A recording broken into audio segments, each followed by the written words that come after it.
Today, I have a special story for you. It's about Caesar. The Roman Republic was frequently at war for long periods, virtually on an annual basis. Frequent war-making was not unusual in the ancient world, where states rarely needed much more reason to attack their neighbors than a belief of what they were vulnerable. The great period of classical Greek culture, with its flourishing arts, literature, and philosophy, had come at a period when warfare between the Greek city-states was endemic. Yet from early on its history in Rome's war-making distinctive in character, not simply because it was so successful, but through its talent for consolidating success on a permanent basis, as defeated enemies were absorbed and turned into reliable allies.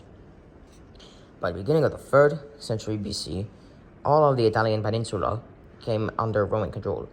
Within this territory, some communities had been granted Roman citizenship, and in these additions to the colonies planted on conquered land, allowed the number of Roman states to grow in size far beyond the populations of other city-states.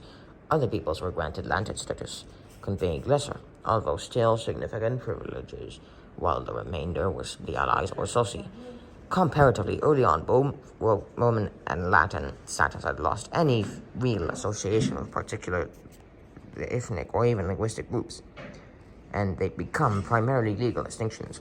Over time, communities not granted such citizenship and privileges but hoped to gain them. Progressing states from Latin rights to citizenship were out the vote, and to finally fulfill Roman citizenship, each community was tied to Rome by a specific treaty which made clear both its rights and obligations. Even more obvious was the fundamental fact that Rome was the superior partner in such agreement, and this is not a settlement between equals. The most common of all allies, including the Latins, was supplying Rome with men and resources in time of war. At least half of any Roman army invariably consisted of allied soldiers. In this way, the defeated enemies of the past helped to win the wars of the present.